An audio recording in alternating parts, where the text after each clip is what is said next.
about 2 minutes of talk to convince you to join Friends of Public Health and give you an update about what we do, and then I'll turn the stage over to my colleague Jacques, who will introduce the governor.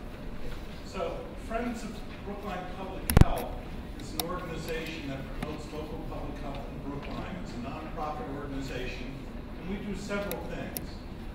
We continue to recognize public health achievement. We continue to recognize public health achievement. Our Public Health Leadership Award this year went to Mindy Luber, who's president and founding board member of Ceres, who invests in the networks around climate risk and reduction. A phenomenal entrepreneur and public health promoter. Our local Carlin Community Award was given to Steps to Success. How many folks know the Steps to Success program? Steps to Success is a comprehensive health achievement program for low-income families and students in Brookline. It's a phenomenal organization that helps keep families and kids grounded in school. This is our 19th year for the Forum, Governor. Next year we're going to have a big do. Last year's forum focused on challenges and opportunities, and Mary Lou Sutters talked about mental health issues related to healthcare reform. Nancy Turnbull was here, and also Jean Yang, who was the executive director of the Connector. Friends of Brookline Public Health not only sponsor these educational fora and a variety of other events, we also try to make modest contributions to support local public health initiatives. This year we gave some money to Steps to Success. There's an environmental health quiz on the brookline.gov website, which is great. You really can learn a lot about local public health issues, and you can win some cute little prizes. We also are avid supporters of our Sister City Health Committee, Kesawake, and I see some folks from the Kesawake Sister City program in the back. Phenomenal collaboration that we have ongoing with our sister city in Nicaragua, dealing with some pretty extensive health-related issues. This year we also gave some money to the Zumba Gold program. For all you Zumba people out there, Zumba Gold focuses on providing exercise to elderly, and we gave some scholarships for low-income elderly folks to participate in Zumba. And finally, we also contributed to Climate Change Action Brookline. So we try to make little contributions. There are applications to join, I think, in the back. If any of you have any questions about Friends, actually on the back of the little green sheet, you're welcome to join.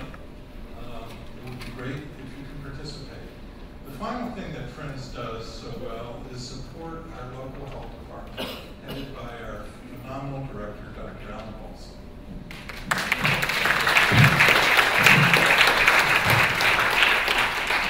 I work for the state health department. I get to travel around the state, and I see lots of different communities and their health departments.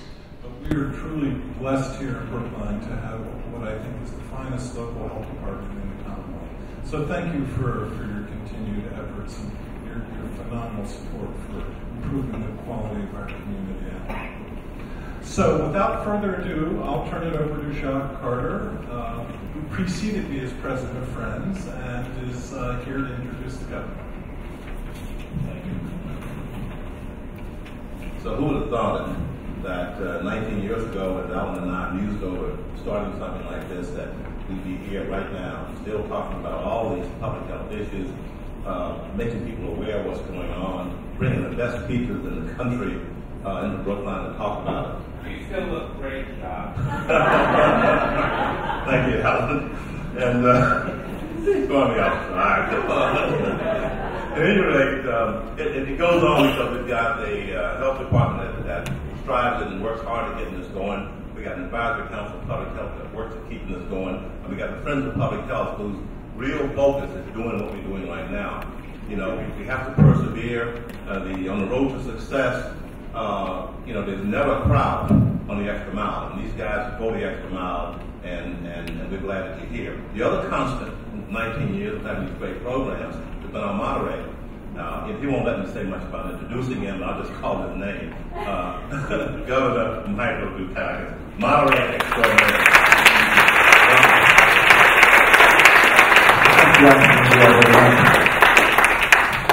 It's great to be back. You know, the first time I did this, I was wearing a suit and a shirt and a tie. What happened? We always schedule this for the last week in June. For some reason, it's always very warm. And I finally said, the hell with it. Who needs a shirt and a tie? So, good to be here. Not only that, but I know that it's our 19th because, as some of you may know, difficult though it is, Kitty and I drag ourselves out of New England in late December. And I teach at UCLA during January, February, March, and win a quarter. It's a terrible burden, folks, especially this past winter. But our tenure at UCLA tracks the Brookline Health Forum. So we're coming up to our 20th trip out to UCLA, and I will get a call from our distinguished director sometime in January or February saying it's time to take a look at dates for June, and I'll say, yeah, we set it there. I think about all of you. And then we come back in early April. The magnolias are blooming on Commonwealth Avenue. I don't know where Alan gets these fabulous people, but I just want you three to know that you are part of an incredible group of speakers and discussants that we've had for the past 19 years. Really remarkable. One of them is now running for governor, so you never know what's going to happen. And it's great to have you with us. I think we're going to try to do this a little less formally and keep you guys in your seats and have you talk from your seats so we won't be jumping up and down. They have, what do we give them? 10 minutes? 10 or 12 minutes. Keep the clock. Because the best part of this, as you can imagine, is the discussion. You know, we've got lots of people out here with lots of questions and lots of things they want to say. This has been a puzzling year since the last time we met in this room. Because, for one thing, your friend Dukakis and his lovely wife decided to celebrate our 50th wedding anniversary by taking all of our kids, their spouses and grandkids, to Greece. Where else? And the schedule was that Kitty and I would leave here a day early. All of our family would arrive in Athens. We'd do 3 days in Athens doing the Acropolis, the Acropolis Museum, Delphi, and then we'd spend a week at a gorgeous place on the island of Crete. And although my people are not from Crete, if your name ends in A-K-I-S, typically, that's a Cretan name, so all the Greeks think they come from Crete. Anyway, for reasons nobody can explain, about 2 hours into the flight to Greece, to Athens, I started getting a burning sensation in my left eye. And it got worse and worse and worse, but the kids and the family were coming. We had the Acropolis. I arranged for a guide and a van to take us to Delphi. I wanted the kids to see Delphi. And by the second day, I had a real problem, folks. And at Delphi, we happened to eat at the restaurant of an interesting guy who was a former mayor of Delphi, who took a look at my eye and said, look, I think I want to take it to the community hospital just to see if somebody take a look at this. It doesn't look good to me. And we went to the community hospital where an ophthalmologist was on duty, examined me and said, this is serious, you have an ulcerated cornea, and I can't treat you here, you got to get to Athens in a hurry. And then I said, what do I owe you? And he said, nothing. I said, what do you mean? I got, my insurance stuff. And so he said, oh no, this is free, this is part of the national health system. Didn't fill out 22 forms. Didn't get billed for the deductible. The guy knew what he was doing because the diagnosis was correct. Folks, I came within 6 hours of losing my cornea. Now, I've never heard of Pseudomonas. Those of you who know something about medicine and biology probably do. It's a deadly organism. Don't ask me how to get into my eye. So rather than spending a week on the island of Crete. I spent 6.5 days in a hospital in Athens. I'd never been hospitalized in my life, but I'll tell you something, those Greek doctors and nurses knew what they were doing. They saved the guy. And in fact, the cornea specialist who I've been seeing here, because some damage was done, said to me, you received magnificent care in Greece, which, by the way, tells you something about the internationalization of medical science these days. Now, the doctor in charge, who was an interesting guy named Stephen Christodoulou, was actually trained at an eye institute in the United Kingdom under the British National Health Service.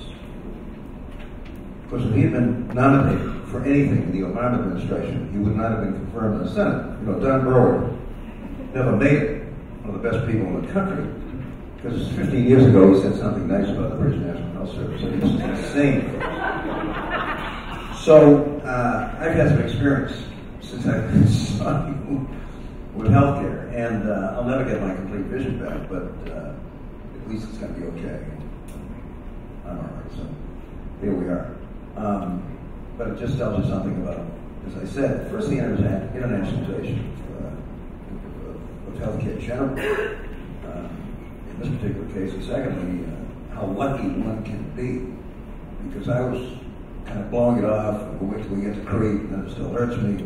It was my daughter who said, Dad, there's something in your eye, you gotta get that thing treated. So, just another episode. The other thing that's happened, as all of you know, is that we've had some serious information system problems. And I was saying to Sita that I didn't quite understand this because the connector of which she serves, the board, seems to have functioned very well with whatever kind of information system you have.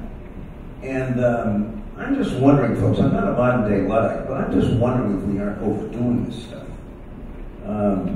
In another context, I was mentioning to Cecilia, we just threw Deloitte off the job at the unemployment system after $40 million worth of billing for a new information system for unemployment compensation. Now, when I was governor, folks, if you were unemployed and you qualified for unemployment compensation, you had to go to the employment office, you had to see your employment counselor and talk about jobs, and then you got your check. If we had an information system, it was very rudimentary. Now we spend $40 million, kick this rather well-known consulting company off the job, and it's direct deposit.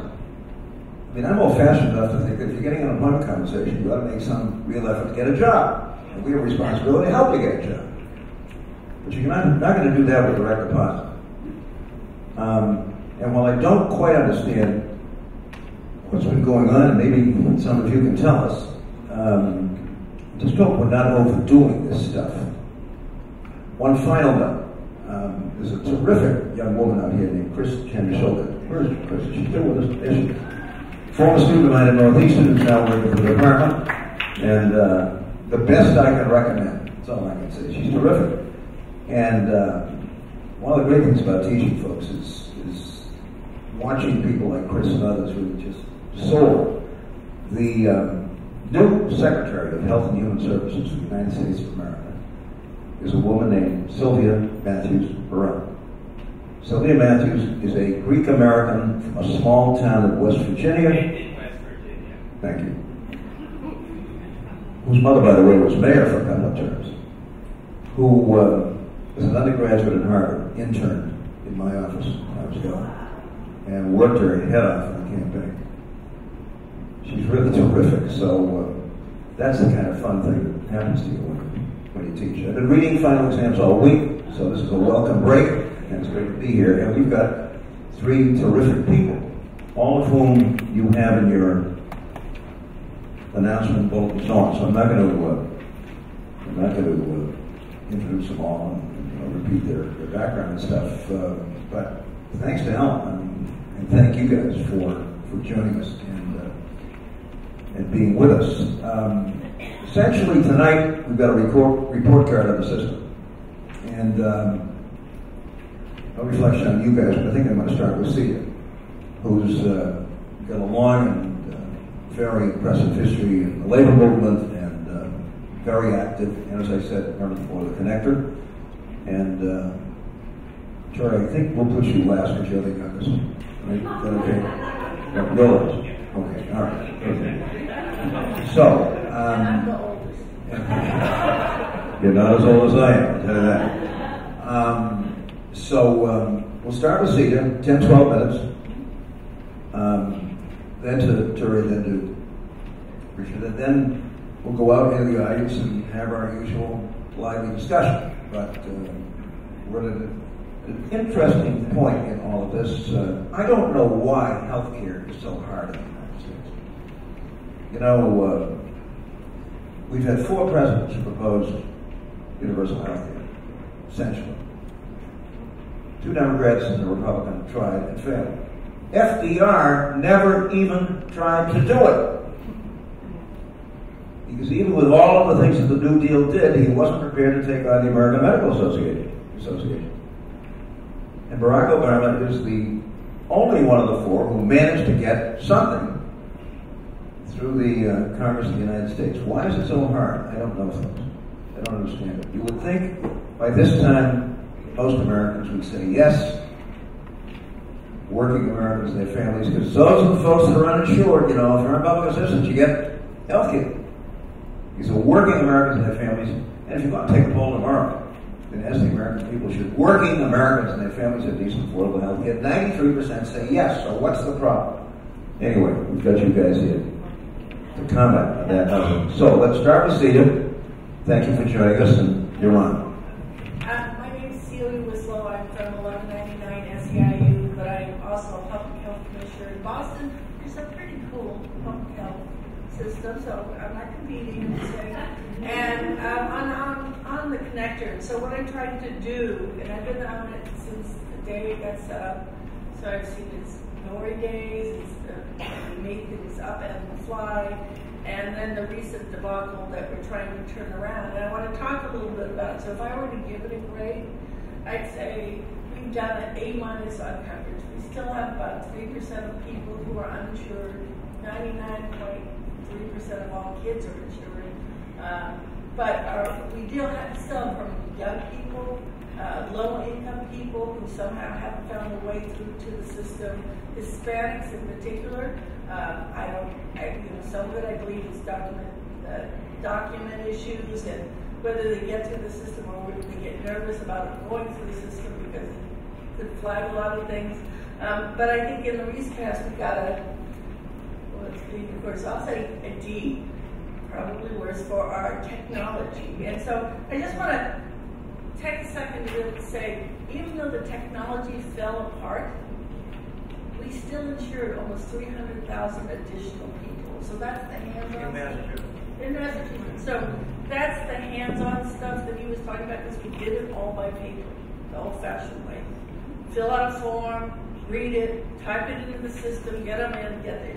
So in the last 6 months, since the ACA came into effect, we increased Mass Health by 198,000 people. We lowered the number of Commonwealth care because some of those people could go into Medicaid and no longer needed that. The Medical Security Trust was transferred over to us, so there was a little loss in there. And we created new when the whole system went completely. I mean, it blew up. They turned it on and nothing happened. We're up to 227,000 people in Medicaid transition payment until we can figure out where they should go. So the governor and stuff were committed. We're not just going to leave people who are applying out to lunch. We put them in, and that's good until December. So as we're fixing the system, we brought in 300,000 more people, but they're not necessarily in what they should be, but we managed to get them coverage. So that's just a commitment to coverage people. We spent a lot of time just making sure we didn't lose people and we got them stuff. But we also then ran into some real problems about how we rebuilt that technology. Because technology, you can't do some of this without some of the technology, but you can always do this by paper, which is what we've been doing. I want to talk a little about disparities, because I think there was some recent, last couple of years they studied. In fact, the problems of access between, let's say, African Americans and white has dropped. Doesn't mean you're treated the same once you get in the door, but it does mean you have more access to a primary care doc, to get into the hospital. Dental coverage is up. People are using dental things more. I think one of the things that's interesting when they do the surveys about what people think about it, even with the big, all the news about how it's it is so bad right now, it's still about the same percentage of people like it, and it's particularly communities of color and low-income people who have even higher ratings. I think it's 63% overall. But if you get into those communities, you break out the poll, it's really close to 80%. So one of the things I noticed as a person who I said to him earlier, in my heart, I would love to have single payer because this is so complicated and so many moving parts, which is some of the problems of why the HIT system broke. But one of the things we did find is not the subsidized stuff, but in private insurance. Massachusetts private insurance has been, the benefit levels have lowered. So that when I started in 2006, there was probably 2% that had a $500 deductible of all the plans in Massachusetts. Now I think it's closer to 60% of deductibles, and they've risen to over $1,000. That is, so while the costs might look like they're flat, it's because the costs have shifted to you. And I think that's one of the, sort of untold. Now, at some point, this might have happened in Massachusetts, reform, not reform, pressure from the business community. But I think it's really significant in that they say nearly 4% of the lack of rise in premiums is because of the degradation of the health insurance plans, and that you're paying more out of your pocket. So the premium looks like it's not going up, but it doesn't mean the cost isn't going up. So at this point, Medicaid, Medicare cover 40% of the people in the city. Some from the ACA expansion, but we'd already done it. Do you realize that 1.4 million people out of 6 million are covered by Medicaid alone? That's like 1/5. And so in some ways, we're backdooring into a public system, but it's a public system that only helps low-income people.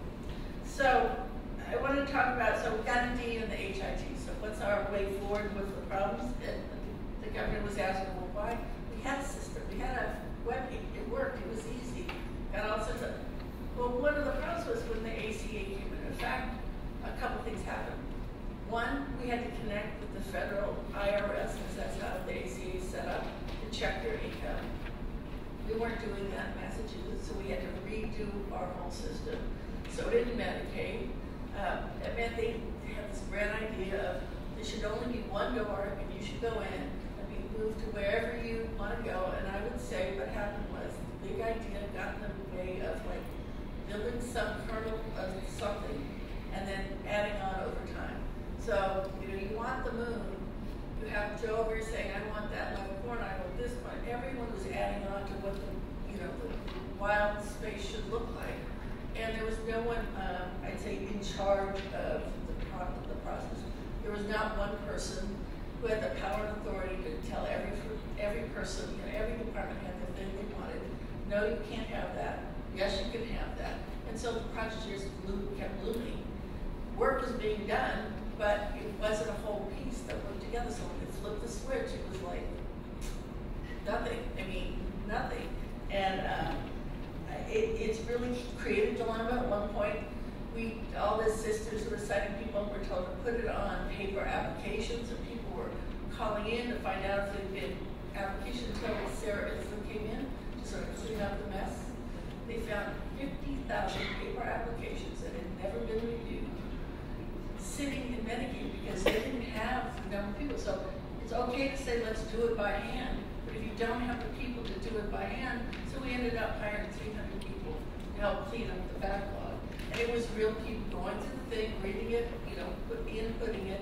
So it created this monster of a mess that the organizations weren't staffed up to deal with. So we have two routes we can go now. One is just to go to the federal marketplace under the ACA.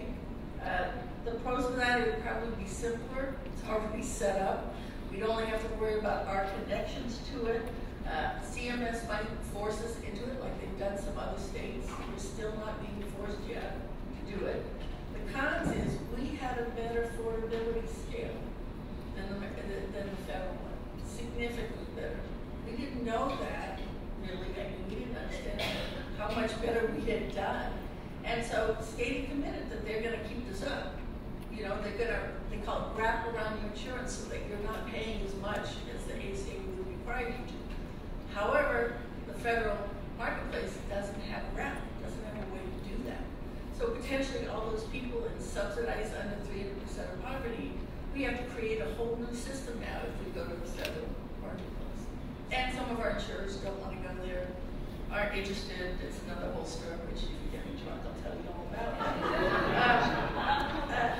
And one of the problems with insurance is we aggregate all kinds of stuff. The consumer's paying something, the state's paying something, the premium, they just get the lump sum. They don't have their own systems of pulling all the monies together. The feds don't do that. So if we go to the FFM, we have to come up with another system. Otherwise, they're going to spend more money in trying to figure out how to bill. So the FFM creates us all these headaches. Might be simpler, but it won't necessarily be better for us. I don't think we should go there, but I don't get to vote on that. The second system, the thing we're trying to do now, so we're doing dual tracks. What if we had to go to the FFM? How do we protect people? And then secondly, let's set up our old connected website, but hook it up, not the old one, but like hook it up to the federal platform. Don't worry about Medicaid, have Medicaid do their stuff. Us to do our stuff. We're working on that website right now. And over the following year or two, slowly combine them so they get to this dream of having one door of entry. That's still a problem because it means, you know, we have to rebuild the whole system from scratch in 3 months. We have open enrollment in October and stuff in November, so we're like running around crazy. It's a little simpler because we're only talking about the private insurers, but Medicaid then has to pick stuff up with the feds, which never got done, and what programs are people eligible for. But the pros is that all the insurers want to play in that system. The pros is we can keep like CommCare or that wrap without going through 27 hurdles.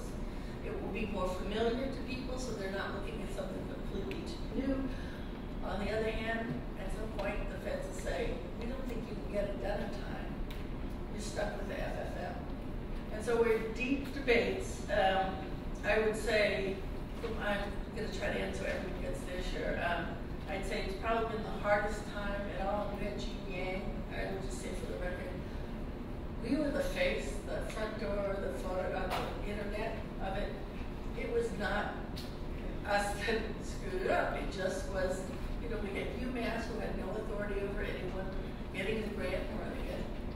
You had Medicaid, who was 1.3 million people who thought they had got most of the time and energy and what they wanted in there. We had our 300,000 the connector, and there was no one in charge of the state government who ran herd on these people. So everyone was sort of adding their own thing in, and I'd say to myself, that was the biggest mistake we did. Someone like they have should have been from the governor's office, writing herd on people and sort of letting them lower their expectations, start small, and build from there. And that's what we're now in the process of doing. And you know, Gene Yang's gone to the mayor, and I'd say that her staff has gone overboard. I mean, they literally set up for 20 years. I don't know when they ever set up.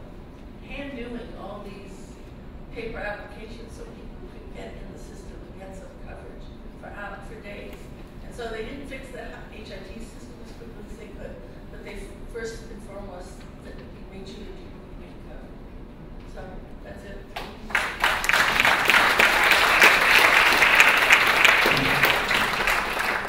Hello, everyone.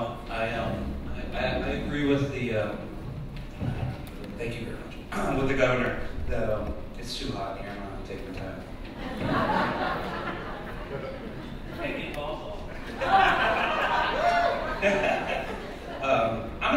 I'm gonna stand up if that's all right with everyone. I want to thank the governor and our panelists. I was fortunate enough to go to Northeastern in my grad program, have Mike Lake, and as a just kind of a guy in the cloud that came down and gave us advice every now and then with Mike Lake, Michael Dukakis. So it's great for me, and I'm honored to be up here in front of everyone.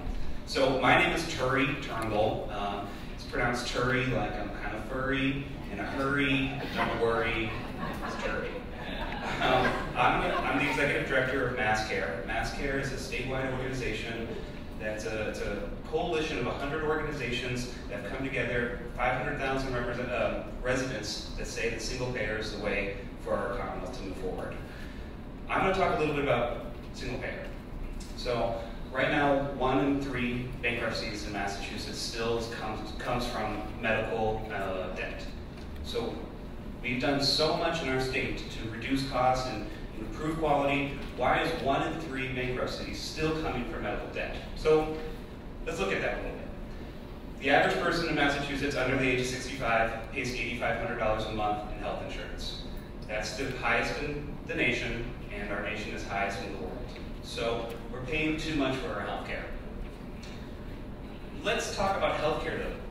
When I say health care, what I'm really saying is health insurance. There is a huge difference between health insurance and health care. If my copays, and we're talking about copays going up 60%, I think was the number that she gave, the deductibles are now $1,000. I've heard deductibles at $5,000. If my copay is $300, it doesn't matter that I have health insurance, I don't have health care. And that's the difference, and that's the problem with our current system, and why we need a single payer system. So, universal health care. Massachusetts, with Mitt Romney at the helm, we said that everybody gets health insurance. So I've heard people say that we have 98% of people in Massachusetts covered with health insurance. That's great. It will save lives. It has saved lives. But the number is a little off. It's more like 96%. So 250,000 residents in the Commonwealth right now do not have health insurance. And there's another 500,000 that have inadequate health insurance. So what does that mean to us? We're paying $8,500 for health insurance. There's a quarter of a million people that don't have health insurance, and 300 people will die this year in Massachusetts because of this problem. Single payer would address all of that. So here's my little pitch on single payer. Now to the report card side. I'd like to start by talking about what's going on nationally, what other states are doing, what we can learn from them, and then what we're doing here locally. So nationally, my report card is very poor. I don't know if you guys have heard of Congress and what they do. We do have a bill in Congress, and it's called HR 676. It has 78 co-sponsors of the 535 available co-sponsors, 3 of which are from Massachusetts. And, you know, we're supposed to be a leading, guiding hope to the nation. 3 of our 11 have co-sponsored it. Capilano, which I think is a part of your district, McGovern out in Worcester, and then the new Senator Ed Markey just came out and said that he's supported. So that's kind of doom and gloom. What's good going on nationally? Teachers Association, Nurses Association, AFL-CIO. Large organizations have come together that represent across the nation and said, this is a priority. Single payer is important to us nationally. So that's good. The last thing I'll say about them nationally is in 2016, we'll have a new president. And there might be a Elizabeth, or it might be a Hillary, or Michael, or Don Berwick. And so we'll keep our eye on the nation. But I would say needs improvement. So what are other states doing? Quickly, I'll talk about 5 other states. And the reason I'm going to bring them up is to see what we're doing here. California. California passed their single payer bill both in the House and the Senate multiple times. So we had a state, large state, that passed it multiple times, but then a Schwarzenegger would veto it. So that's to be expected. But then a Democrat took control of the governorship, the Senate, and the House. So what happened? They lost all momentum on their single payer movement. What's to be learned? So they're going to go to a ballot question in California. Hawaii and Maine both went through their House and Senate. In Hawaii, the Governor Abercrombie just kind of lost the bill, and through movement is now kind of hidden the bill. He didn't veto it, but it's not going to be moved. So we're watching to see what happens in Hawaii. Maine, they elected a gentleman that enjoys tea and partying. He's a tea partier. So we're going to have to see until Maine gets a new governor what they can do to move it up there. I'm going to tell you about an interesting story that I thought was initially at face value poor, but I think ends up being a really good story. That's Colorado. Colorado, a group of people came together and said, let's go and have a ballot question and get single payer in Colorado. They went out and they collected about 80,000 signatures, far under the needed 150,000. But when they went out to supermarkets and asked for those signatures, they didn't just ask for signatures. They educated the public, and now they have a database of 67,000 people that are motivated to create single payer. So what I saw as a loss was actually lose the battle in the war. So that brings us to Vermont. Everybody talks about Vermont. And what did Vermont do? How did they get there? Again, like Colorado, they had a small group of people that were motivated, but they also brought labor. Organized labor helped them organize across the state. And then they said, we want a House of Representatives, we want a senator, and we want a governor. All that understands that single payer is the way to go. And they did it. And that deserves a big cheer. The problem with Vermont is that they did it very early. And with the problem, the ACA says that you can't have, any state can't have a single payer until 2017. So, in the meantime, outside lobbyists came in and started weighing in on what this should look like. So now it seems like Vermont's going to have something like Switzerland has, which is single payer but still has insurance companies that help. So we'll see. It looks like Blue Cross Blue Shield will be Vermont's single payer. So it's still a work in progress, and we're this little, what do they call them? Think ships of democracy. But we'll see. What Vermont is still a great example of what we should do. So, two things about Massachusetts. What have we done here? 2004, MassCare and a group of people came together and said, let's change the state's constitution to include healthcare as a human right. Went to the ballots, passed at 67%. That was great. Fortunately, had to go to in front of the conference committee for 2 votes in 1 year and then a consecutive year. First year, great, everybody loves it. Second year, tabled it. And it died. So our organization sued the State House for breaking the law. And it went to the Supreme Court of Massachusetts. And we won. Except for the Supreme Court says, we don't have an army and we can't, because of separations of power, we can't tell the state legislator what to do. Case dismissed. So we won, but we lost. So let's go a little bit further. So now we get to 2012. They're talking about a big reform. We're going to create these things called ACOs, put everybody together, capitation, global payment, where everything's going to be better. Well, we were not so sure about that, so we filed an amendment that would create a model, just a think tank over here, watching the cost of what single payer would be, as in the real world, we did whatever the ACOs and what we were paying for anyway. And then after 3 years, if our model cost less than what was real, then the state legislature had to act to create this new model. So I thought that was a great idea. We lost by 7 votes in the Senate. So this brings us to 2014. Why I'm so excited, why you guys should be excited too. If 2 of those 7 senators that voted against single payer, well, a path to single payer, are gone. So we only need 5 more. So that means 2014 is a big year to talk to everybody in every district about electing people that are single payer persons. And we had one governor that believes in it. A couple months ago, our current governor came out and said, single payer, out of nowhere. It would have been great if Deval said it 8 years ago, but he came out and said it. He said it's good for business too, and I love the good for business. And then we have Don Berwick, a governor candidate that has been saying it from day one. And so we have the Senate and the governor that understand this is what's going to save money, save lives, and improve the quality for everybody, and lead the nation, which we should be. So last thing I want to do is, how do we get involved? People all understand that this is the way that we need to go. So I put somewhere over here, under somebody's chair, you see it's your chair? Oh, and I put a phone and an easy off of my website, how to call your congressman and state rep. If you would follow that, please call your congressman and tell them that you'd like to support, just follow the steps. Somewhere over here, there's a clipboard. Oh, there it is. We're all friends here, so we can all sign up for my email, or for my newsletter, or for a coffee. I'll come to your guys' house and tell you this all over again. And then somewhere over here, I think I put an envelope. Oh, there it is. You guys, we can all give money to MassCare. So don't be shy. So we have the phone call, we're collecting names, collecting money, and then somewhere over here I put a surprise.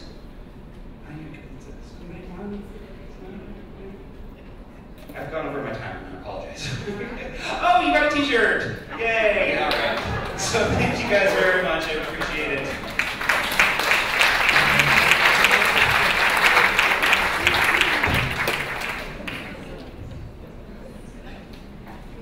My name is David Williams, and I'm standing too because I don't want to fall asleep.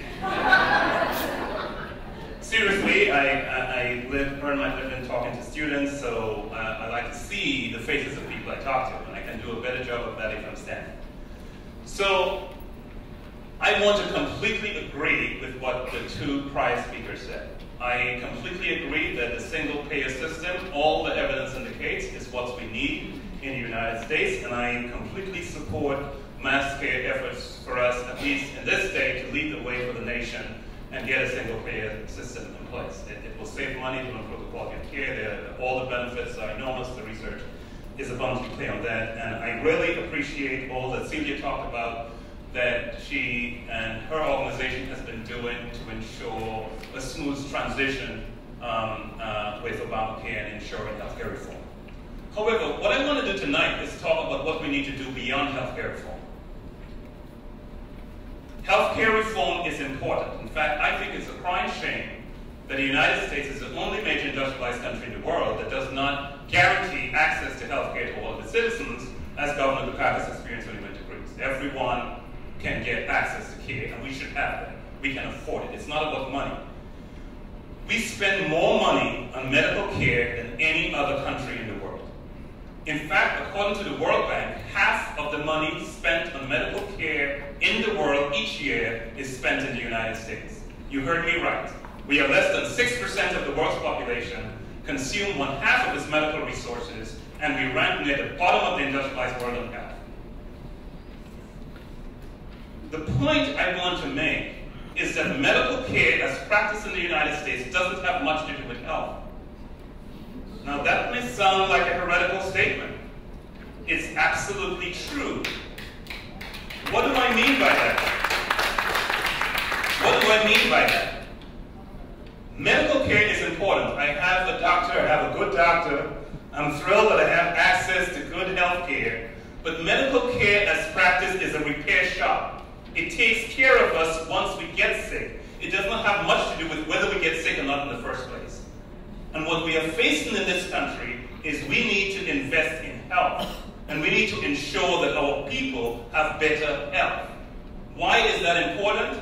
Because if we have good health, we are more productive as citizens and as workers. If we have better health, we can be more competitive in the global economy. How bad are we doing in terms of health? Well, one ranking, there are many of them that rank different nations, but one of the recent rankings shows that the United States, on life expectancy, how long the average person lives, ranks 32nd in the world on life expectancy. That means more than 30 countries are doing better than we are. And I'll talk about disparities in a minute. It's not just the minorities are doing badly. If the white population of the United States were a country, it would rank 28th in the world on life expectancy. If the black population were a country, it would rank 58th in the world on life expectancy. Not only are we doing badly, we are losing ground over time. In 1980, we ranked 11th in the world on life expectancy. So we are doing more poorly over time. So what I'm saying is, what we need to do is invest in the things that will dramatically improve the health of our people, and I'll come in a minute to what that is. So the first point I want to make about in terms of improving health is that we have to begin with the realization that all Americans, even the best of Americans, are far less healthy than we could or should be. All of us could be doing better in terms of health.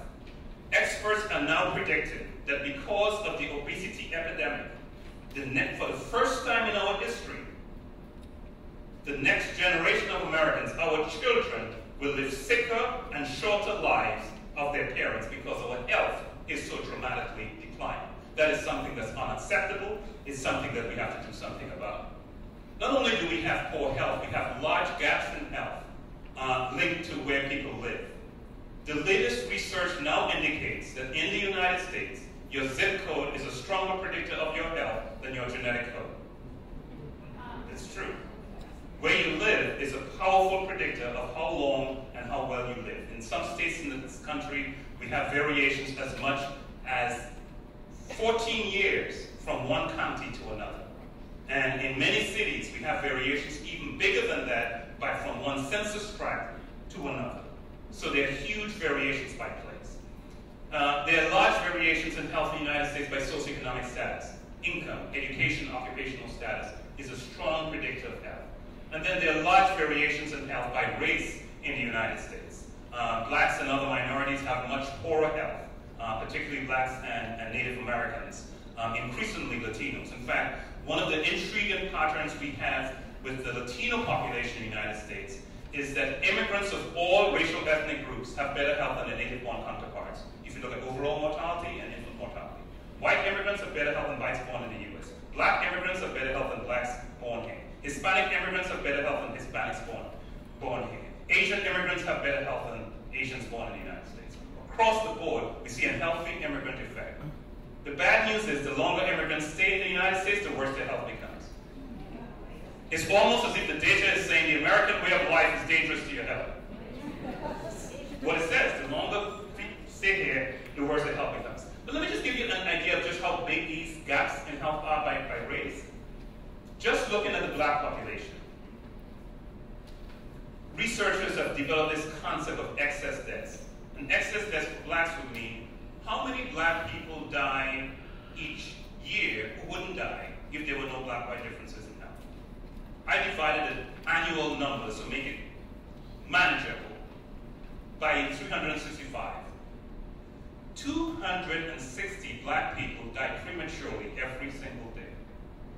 Imagine a fully loaded jumbo jet taking off from Logan International Airport with 260 passengers and crew. And that plane crashed tomorrow. And the same thing happened the next day, and the same thing happened every day next week, and every day next month, and every day for the year. That's what we're talking about when we say, just for the black population, there are racial differences in health. A massive loss of life in the most productive years of life on an unprecedented scale. So we need to work to improve the health of all Americans. We need to close the gaps in health by place. We need to close the gaps in health by race. We need to close the gaps in health by socioeconomic status. How do we do this? Is more medical care the solution? Not the way we practice it. The Centers for Disease Control estimates 3 cents of every dollar we spent on medical care is spent on prevention. 3 cents on the dollar. And that's the problem. We have a sickness care, an illness care system, not a health care system. What we need to do is to make our system more focused on health care, more focused on prevention, and the ACA legislation does a lot of that and guarantees a number of preventive procedures are free with no deductible, and that's a step in the right direction. But we need to do more than that. What scientific research reveals is that where we live, learn, work, and play, and the opportunities to be healthy in the places where most Americans spend most of our time have more to do with health than going to the doctor. Please don't misunderstand me. Going to the doctor is important. But we have to improve the quality of lives in our neighborhoods so that our neighborhoods are places where the healthy choice is the easy choice, where there are sidewalks, where there are parks, where there are places that makes it easy to go out and do the right thing, where people have access to fresh fruits and vegetables, where the quality of housing is good, where in your workplace it's healthy. So it's in all of the places where we spend most of our time, we need to invest in those places so that we can improve America's health. And finally, we need to take care of our children. There's a lot of research shows that the foundations of good health are laid in childhood. And we can predict risk of heart disease in someone's 50s by looking at whether they were low birth weight in childhood when they were born, and looking at the quality of toxic stressors they were exposed to in their first 5 years of life. So there's a lot that we can do to improve health. We need to begin, and I completely agree, with the foundation of giving everyone access to medical care, but we have to go way beyond that to ensure that we invest in our homes, our communities, our schools, our workplaces, our places of worship, so that a healthy choice becomes an easy choice, and that every American can have access to good health. Thank you.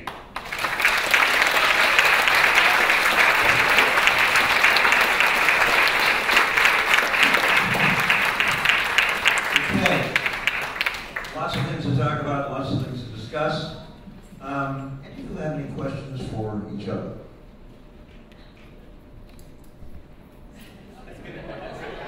I have a question seated for you and the rest of the panel.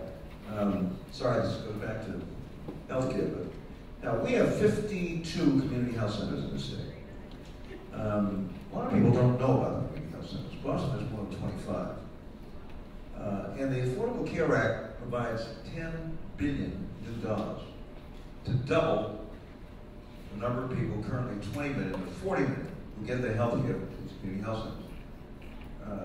They don't discriminate on the basis of anything, including, by the way, immigration status. They take everybody. If you want to spend an interesting day, just go to one of the community health centers and just see what happens there. What percentage of the 3%, do we know, get their health care from community health centers? Because some of them do, I assume. I don't have the percentage numbers. I do know they go to the community health centers, but they also go to emergency departments. Right. Because emergency departments are open 24 hours a day. If they're working, they have to take them. Right. But the problem is then, if they're not connected, if that hospital's not connecting them to community health center for follow-up, Right. you're treated for the moment, but as you said, it wasn't about your overall health, it was about an incident. You get treated, you leave there at 3 in the morning because they're not getting you a doctor over it. I know BMC is creating, Boston Medical Center is creating ACO built around the community health centers that they relate to. I think it's going to be really good because they'll share records, all the stuff that doesn't have. And the folks that go to the community health centers, when they need a hospital, go to Boston Medical Right. Center. And they'll have the record of that patient. They're really remarkable network. And by the way, have bipartisan support, interesting. George W. Bush wanted a community health center in every county in the country. So they're quite popular. That part of the Affordable Care Act has been left alone. And I assume it's the process. I mean, I spent a half a day at one of these community health centers in South Central Los Angeles. It was very interesting, folks. I'll bet 80% of the people who came in there are undocumented. And the 4 doctors were all women. The lead doctor said to me, I used to live in Brooklyn. I used to see you on the Green Line. She's now up in South Los Angeles. Really kind of interesting. And yet, a lot of people don't know about them. They will be treated, well, 40 million Americans are getting their health care from these community health centers, which is important. Okay, questions, reactions. Yes, sir. Go ahead. My question, sorry. Yeah, Chris will give you the microphone. So My question is that from the 3 panels is I have something that is bothering me that is not supposed to be, that the medication they give to the patient always give them side effect. If you look at the Metro paper, newspaper, you find that people volunteer themselves to volunteer so they can give all kinds of medication. They can give different kinds of medication, like aspirin, MF, like for diabetes. They give you something like MPF, aspirin, what's it called? Well, if you have to give the one person, medication to that person, when you give the same different kind to that person, that patient die because based on the side effect. you give two different. You see the patient that died today. I think the medical department, they are using it for money. They get money from the federal government because those prescriptions, I don't think it's approved from the Food and Administration, Food and Drug Administration of Washington. Okay, let me That's what I'm let's ask the panel. Yes, sir. Are we over-medicating the American people, and if so, why?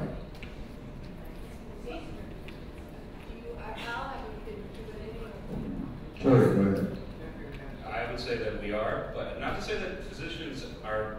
I trust physicians. I feel that they are doing a good job. But when we treat healthcare as a commodity, and pharma has such a large role in our healthcare industry, yeah, I see that we are over medicating.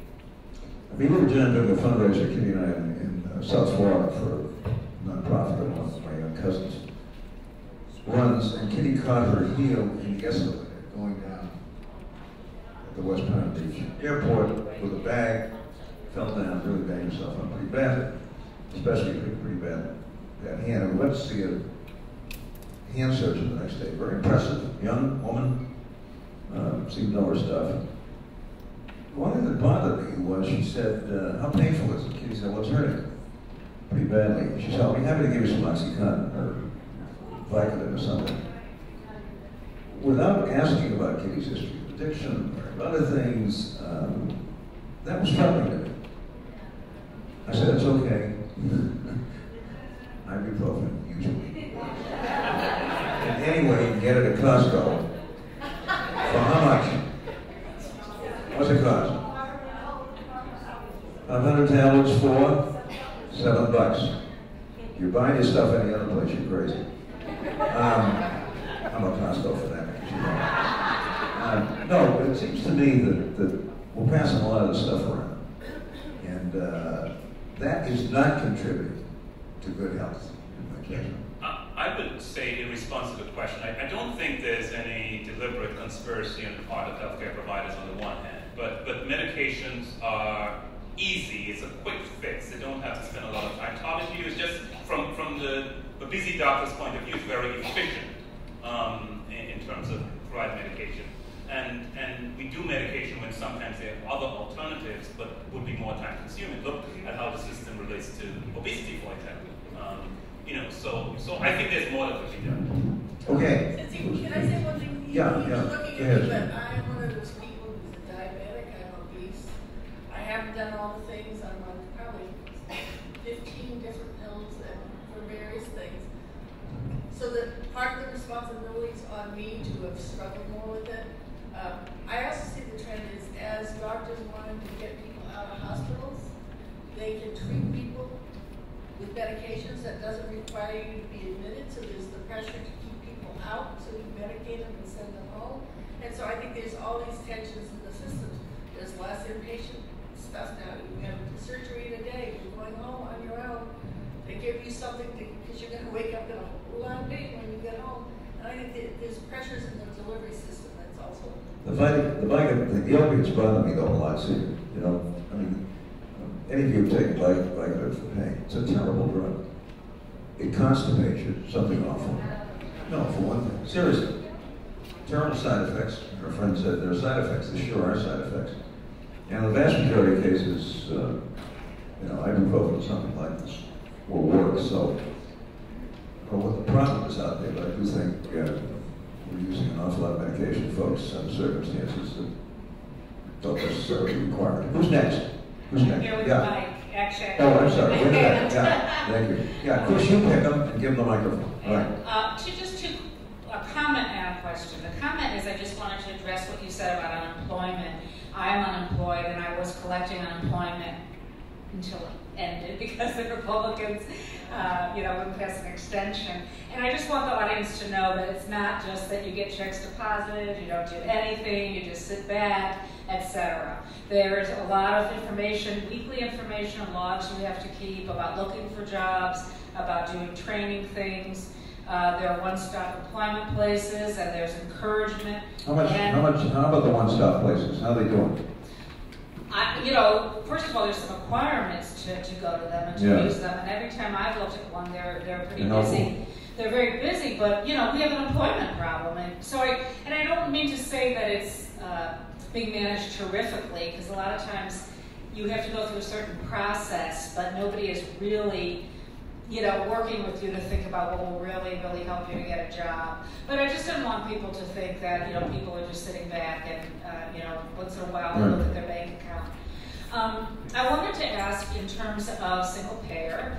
I think it's a great idea. As everybody has cited, all of the industrialized countries have some kind of universal care. It is not always single payer, as you mentioned.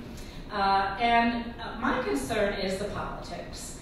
And we can stand here and say that would be great, but the reason we have the ACA and we have what's in it is because of the political realities. And the original bill that people worked on was based on a history of politics around it. And then there was amazing struggles all during the passage that were not necessarily all, you know, the media and the papers, but there was the usual, you know, political bargaining. So why wouldn't, and I know there's statistics about single payer being cheaper, but that's not going to be the whole answer for me. So I'm curious, and related to that, people are so opposed, like in the ACA they say it's a government takeover and all of that. Are they really going to be, is the political will going to be there to have one system that decides everything about what is covered and what isn't covered, including in our flashpoint areas? And why I'm saying that is just I think the more realistic our conversation is about how to move this forward, the better. So I'd love your views on that. Sure. Thank you for putting me on the spot.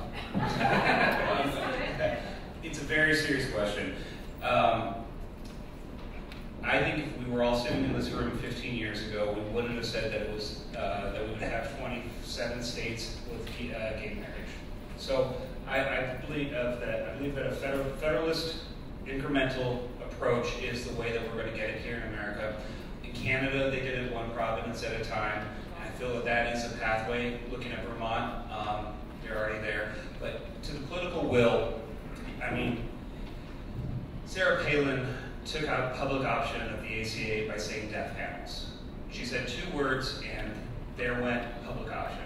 So there is an educational component that we all have to believe that this is what we, as Americans, just as U.S. citizens, is this a value that we believe that is worth fighting for? And so to turn the question back is how much are you willing to fight for it? I mean, how many people have to die? How bad does it have to get before we stand up? Remember, too, folks, that the Supreme Court decision on the Affordable Care Act, even though most of us thought it came out the right way, was a terrible, terrible decision. And we learned about it the day after one of our forums. Because the Supreme Court of the United States, by the way, including 2 of the so-called liberals, decided that Congress could not impose the condition that Medicaid be expanded on the states, even though the states were receiving billions of Medicaid money. Now, there must be 700 federal grant aid programs that go to the states, all of which have conditions. If you don't meet the conditions, you don't get the money. And all of a sudden, 7 of the 9 justices concluded that this was unconstitutional coercion. This is almost as crazy a decision as saying that we couldn't repeal casino gambling if we didn't want to, which I'm happy to say our Supreme Court reversed yesterday. So millions and millions of working Americans of low and moderate income are not getting Medicaid today because of that decision. And that, too, is the result of politics. Because the folks on the Supreme Court who are handing down these decisions, this isn't the only one that's come down, were appointed by a president, confirmed by the Senate. Now, it may well be that we're going to have to do this on a step-by-step basis. Terry's right. I mean, Canada Canada started with Saskatchewan, and then only slowly got to this. The battle over Medicare itself was fierce, folks. Jack Kennedy couldn't even get Medicare on the floor of a Democratic House. And when he finally got it onto the Senate, it lost. It was only after his assassination and some heavy pushing by Johnson that we even got it. So, unfortunately, it's a long and tough road, and if you want these kinds of things, you got to do them, and maybe it's got to begin with a state or two or three, which then demonstrate that it works. It saves a lot of money at the same time. Who's next? Chris, where are you? Well, I have a quick question. Okay. To what extent is the high health costs related to our fee-for-service system? So the more time you get recommended for tests, the more doctors you see, the more they're better off. I'm going to answer that question. It's not the problem. It is not the problem. I've heard this over and over again. Most of these other advanced industrialized countries have fee-for-service, and they're getting health care at half the cost we are. It's not about fee-for-service. They control prices, folks. They control prices. That's the way they keep costs under control. And they have, David will tell you, very simple systems. They don't have 71 products and 25 billing codes and 35 something else. Health insurance is health insurance, whether it's single payer or multi-payer. These are very simple systems. I've used this before at this forum. Touchstone Medical Center, 400 beds, medium-sized hospital, right? Good hospital, teaching hospital. How many people do you think they have on staff doing nothing but collecting from insurance companies? 500. Can you believe this? Kitty and I visited Lionsgate Hospital in Vancouver, part of the Canadian system. How many people do you think they have on staff? In their accounting office, including payroll, 25. Think about it. Think about it. Well, somebody said, so what are you going to do with all those 500 people?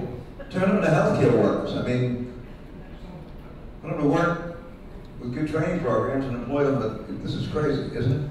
So it's not fee-for-service. I hear this over and over and over again. These other systems have fee-for-service. In fact, that's the dominant way of payment in these other countries, no matter what the system is. And that's not the issue. They control costs. They don't have all this administrative making us 25 cents of every premium dollar, folks, in the United States goes for administrative overhead. You ever heard anything like that? 25 cents of every premium dollar. What is it for Medicare? Any of you know? 3%. 3%. You mean the government is more efficient than the private sector? In this case, it is. In this case, it is. Who's next? President. Hi. Hi, Governor. Could you summarize what single payer is? I have no idea. And could we find another name for it? You know, can we come up with something that's that sings a little more? I mean, single payer. Sexy payer. May not describe it accurately, but it sounds good. It sells. Single payer, yeah, it's Medicare for all. Universal Medicare. Yep, Medicare for all. So instead of waiting until you're 65 to have a card, you're just born with one. Thank you. Who's next? Chris? Yes. Yeah. I have a couple of questions that relate to the technology and single payer, and also what you just said about the states that didn't do the Medicaid.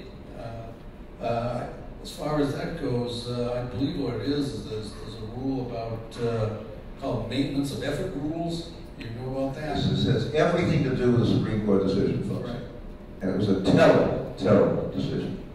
And totally unjustified from a legal standpoint. I mean, I couldn't believe it. As a matter of fact, the night before it came down, one of my colleagues at Northeastern, who was the health law professor there, when he was here, and I said, what do you hear?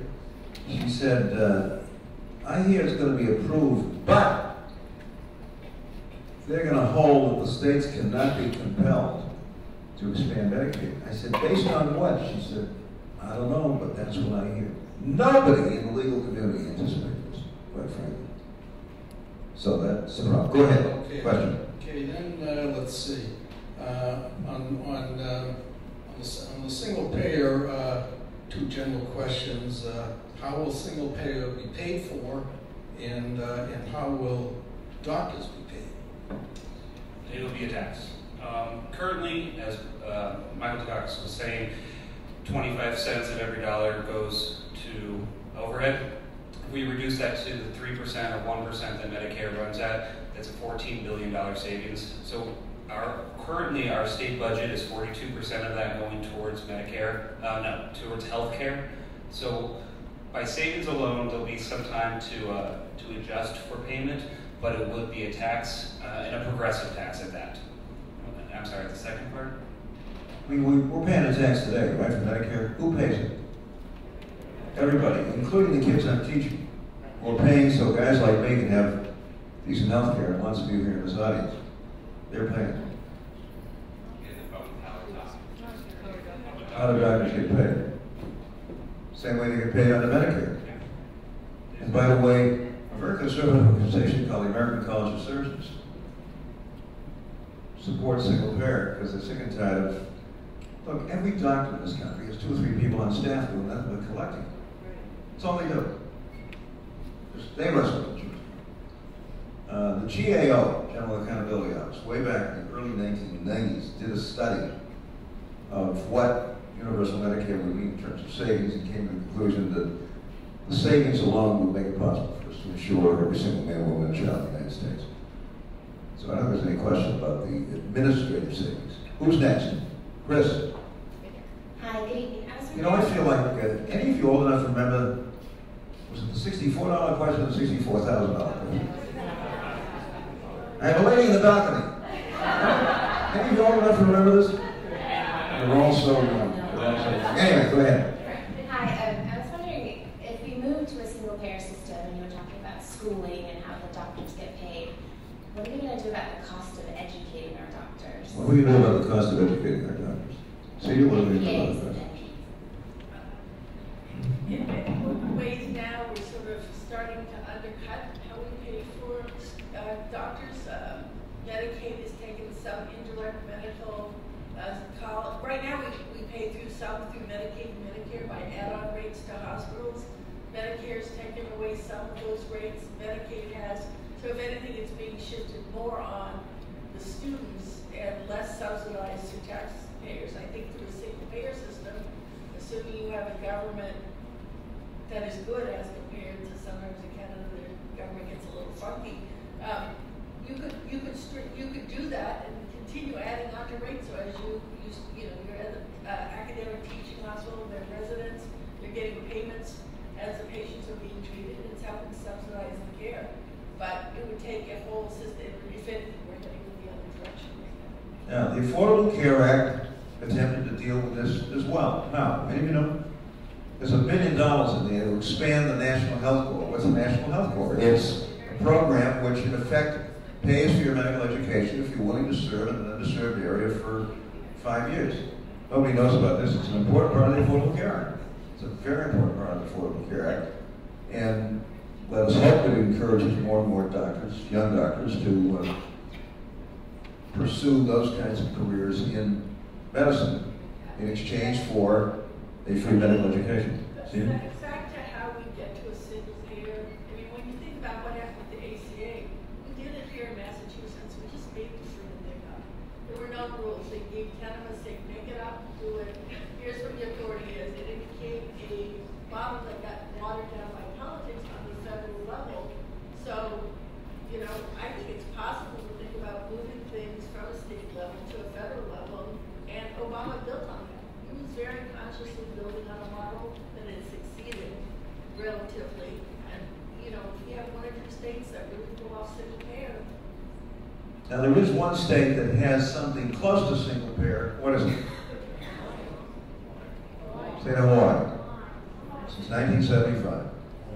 Now, it's not strictly single payer, but there are a very limited number of insurers, 2 in particular. Blue Cross Blue Shield, which has about 60% of the population, Kaiser, which has about 25%. And because the Blues so dominate, and they're a tough Blue Cross Blue Shield consumer-oriented kind of place, they effectively do what a single-payer system would normally do. So Hawaii, have you been to Hawaii? It's very, very expensive, right? You know, I taught there when I left the governor's office for a semester, and as you know, I'm kind of a frugal guy. And I'll never forget going to the Safeway and reaching in for a box of generic cornflakes. It cost $4, and I almost had a myocardial infarction. But Hawaii, despite that cost of living, folks, Hawaii, I think, has the lowest health costs in the United States, except for North Dakota. Isn't that something? Why? Because it really has two dominant insurers, and it doesn't have all this administrative Mickey Mouse. And nobody talks about Hawaii in Washington. Nobody seems to be interested. It's been going on since 1975, 1.5 million people. Dan Quayle was asked about this once. Remember Quayle? People old enough to remember Quayle. He was going after Clinton. This is in the 92 election. He was going after Clinton and claiming that Clinton was proposing socialized medicine and all this kind of stuff. And this was, in that election, they kept it in very safe, conservative places. He was in Orange County, which at the time was quite conservative. These days, not so conservative. And somebody got up, just kind of innocent, so what do you think about the Hawaiian system? And Quayle said, well, he said, Hawaii is unique. He said, it's an island. Of course, it's many islands. And then he kind of trailed off. In fairness to Dan Quayle, he didn't know any more or less than anybody else in the Congress, because nobody seems to want to pay attention to what's going on in Hawaii. And this is a place with 1.5 million people, and it's had a system in place since 1975. I mean, you'd think, speaking of the federal system, and its, the experimentation you can get by moving, you'd think every health policy person in America would be all over Hawaii trying to figure out how it is that they insure virtually everybody, and they do it at costs equal to North Dakota's. Nobody's interested. In fact, you'd think members of Congress would go out there in February. It's not a bad place. Just spend some time in February. It's really crazy, isn't it, when you've had this system? And they're very proud of it, let me tell you. Very proud. It's not single payer, but it's the Nixon plan, which actually, compared to what we've been going through, wasn't a bad plan. Wasn't a bad plan. All employers and employees have to contribute to the workplace. Second lowest cost on earth. Think about it. Who's next? So I would like to pick up a thing that Dr. Williams raised. I totally agree with you. We're not talking about healthcare reform, we're talking about medical treatment payment reform, and it has marginal impact on population health.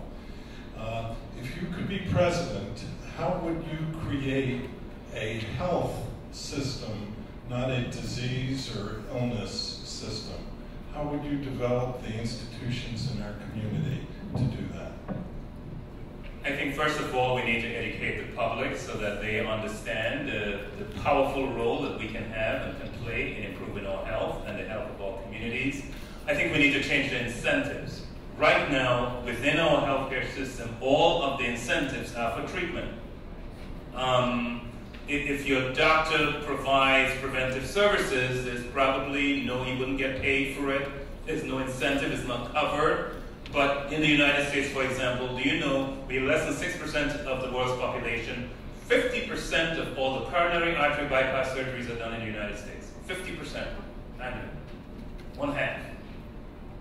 And many people think of them as solving the problem. They don't solve the problem, they just delay the problem if you don't make lifestyle changes. So I think we need to educate the public, but we also need to change the incentives.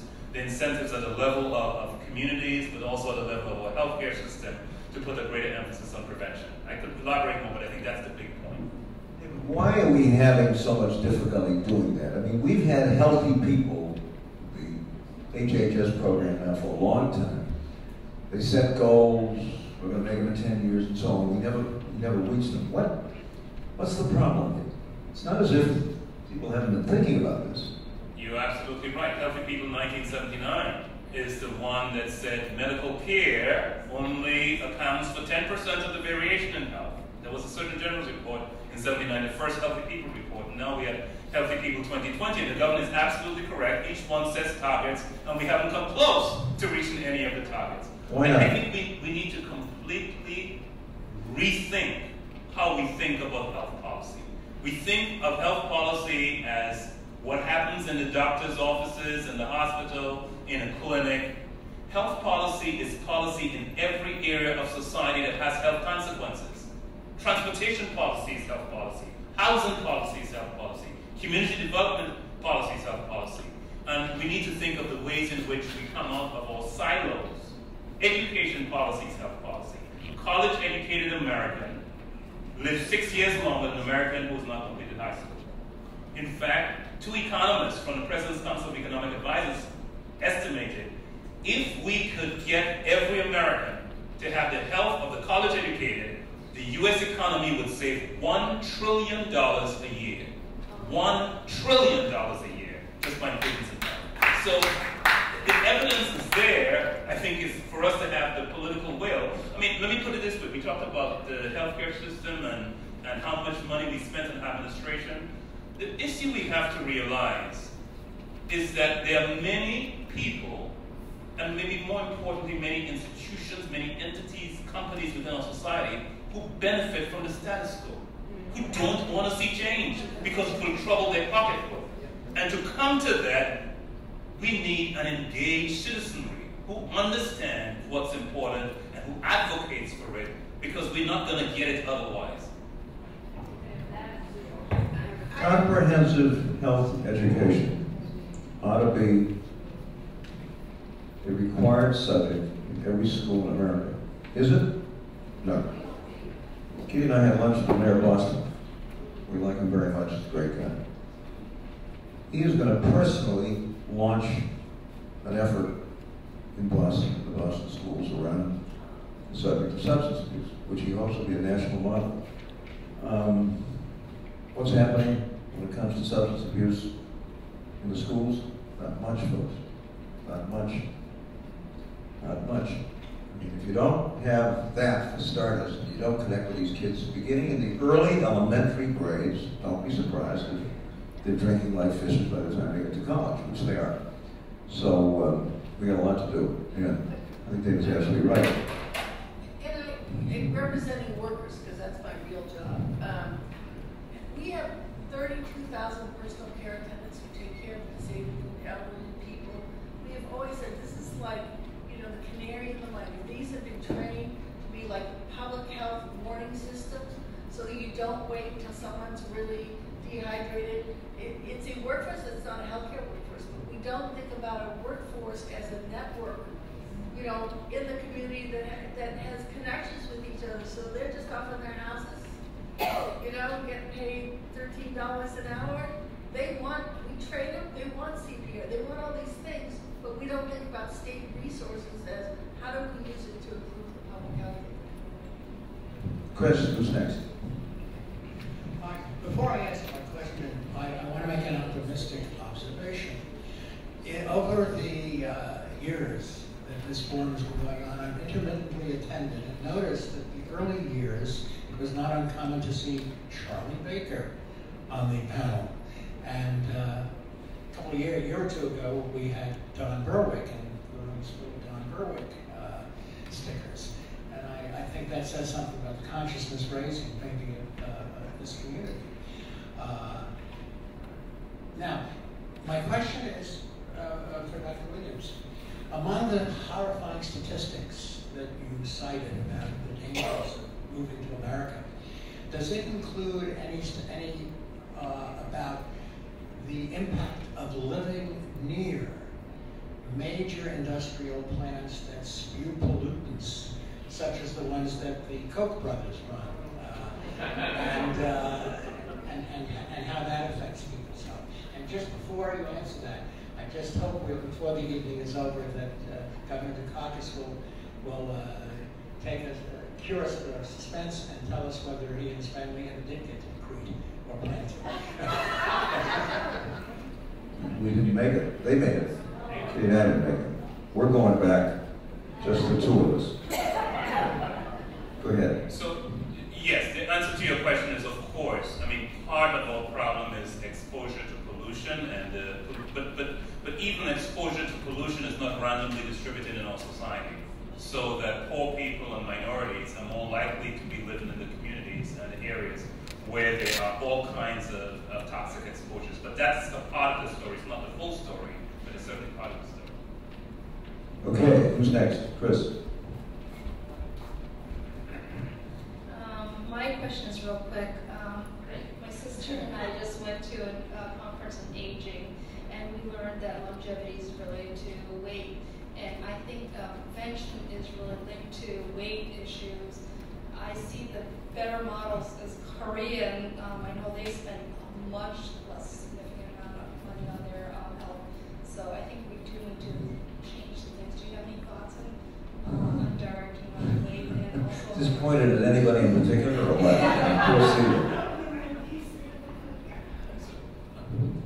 You're saying what we can do in our society in terms of weight? I think researchers who study obesity say we live in an obesogenic society. That means our society encourages us to be obese, to spend time indoors, watching television, doing indoor things, a lot more time on our computers, and you can go down the list. And everything we do that leads us to be less use of our muscles and our less active leads to increases in weight. So for example, researchers have estimated that when a secretary changed from a manual typewriter to an electronic keyboard and does everything the same, no change, she'll gain 10 pounds a year just from the lower degree of physical exertion. From that, it doesn't mean that we can't use modern conveniences, but we need to realize that every modern convenience we use, including the remote control, we don't have to get up and walk across the room to change. Everything we do puts us on the greater obligation to stay physically active. And you combine that with the fact that the supermarket is filled not with food, but with food products. I mean, 80% of the things in the supermarket did not exist 100 years ago because they're products in a package. And to all of these things are added sugar and fat that makes us more obese. So I think we need to change how we eat and then be much more physically active as strategies and find ways in which our institutions encourage individuals to do that. Make the healthy choice the easy choice.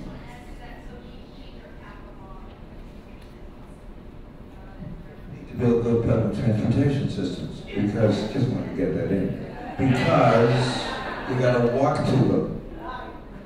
I'm serious. You look at, they will tell you, cities with good public transportation systems are less obese. Why? Because people have to walk to the station and walk home.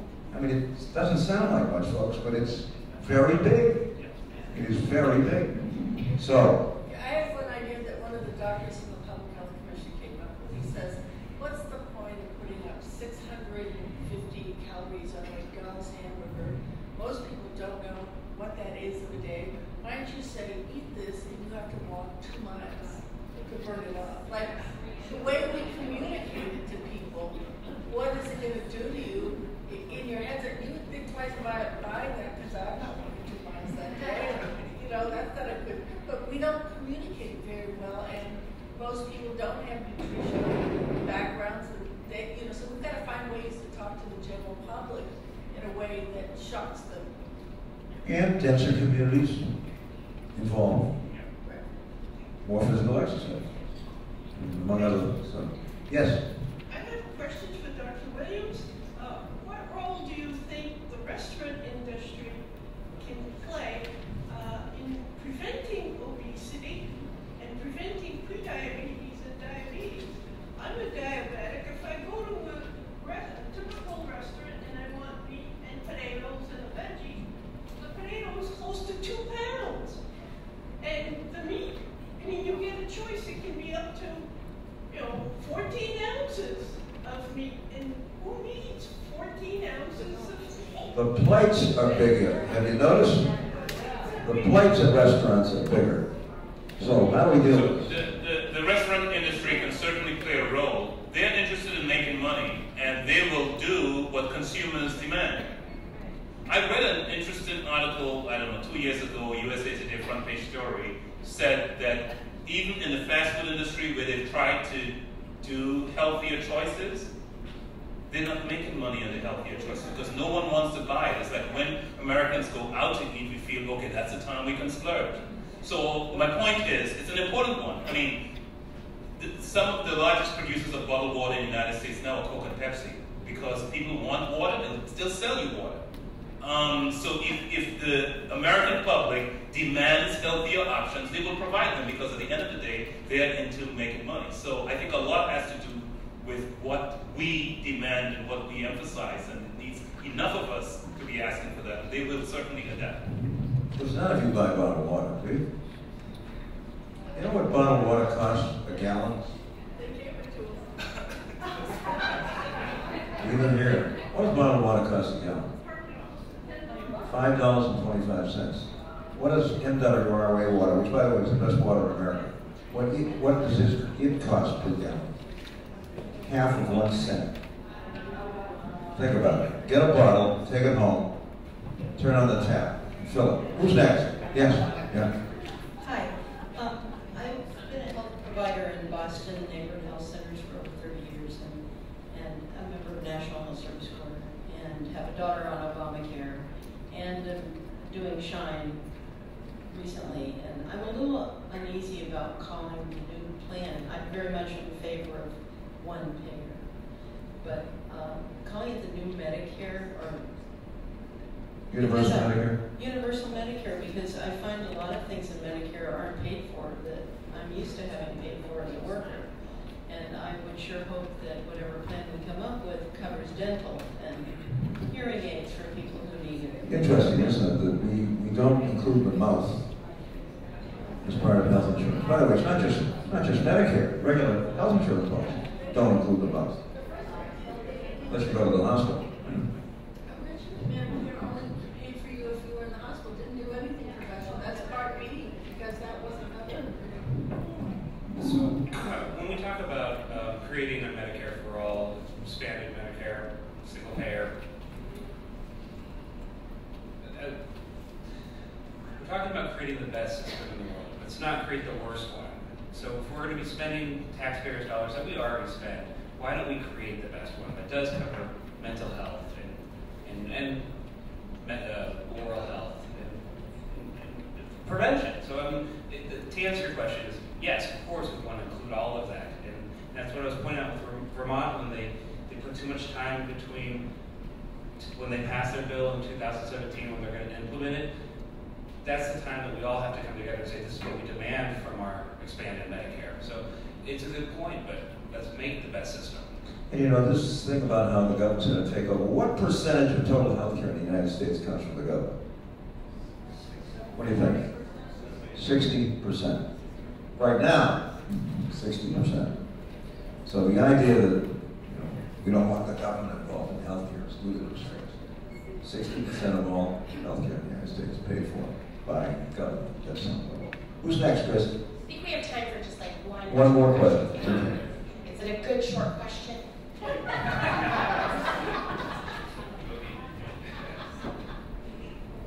There was a new program instigated last year that's to coordinate benefits for dual eligibles called OneCare.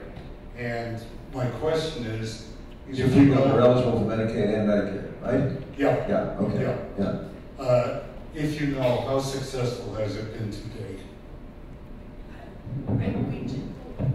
It is just taking off. One of the problems was the rates that Medicaid and Medicare were going to put into it, and a lot of companies shied away from it.